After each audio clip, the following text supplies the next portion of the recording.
हाय मो पुष्पा आपण को यूट्यूब चैनल को वेलकम करुच्ची। आसतु आमे माने फिश फ्राए करवा। मुझे एठारे रोही माछ नहीं एठारे किसी हल्दी गुंड नहीं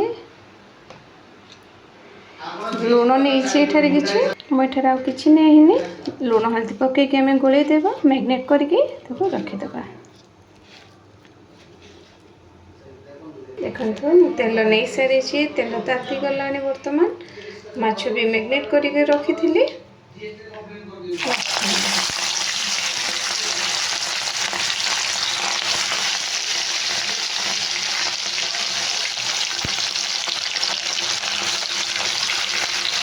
देखो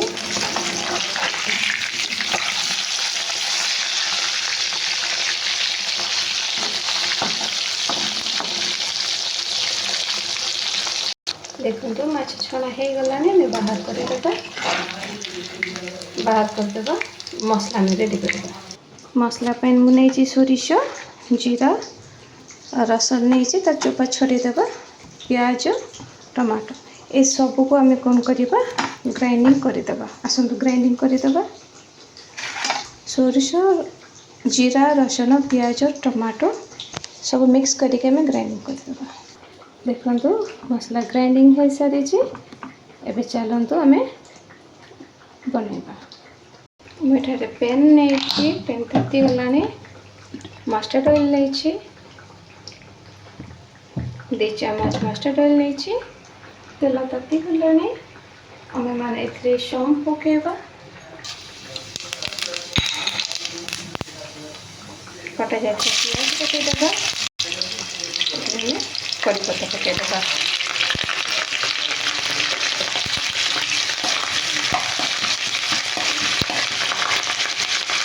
मसला प्याज फ्राए गला बर्तमान ये हल्दी गुंड पकेबा।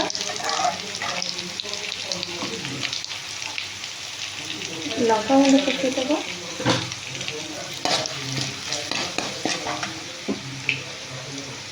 ये मसला बाटी मसला पकेबा। मसला जमा कषिबे नहीं आम सडनली पानी देदेबा।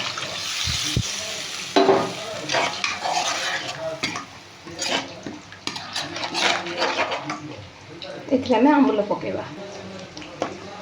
गोटे आंबुल दे कहीं टमाटो गोटे ग्राइंडिंग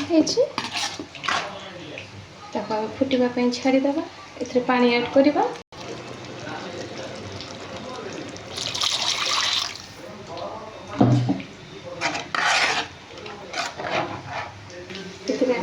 लुण ऐड करदेबा। आम ढक्कन देदेबा। देखो ये माछ छणा आलू ये फुटीगला मेथी पकईदेबा। आम किसी समय छाड़ीदेबा। देखो हो गला माछ जोटा कि आम ओडिया आमर माछ बेसर बोली कहुए हो गला।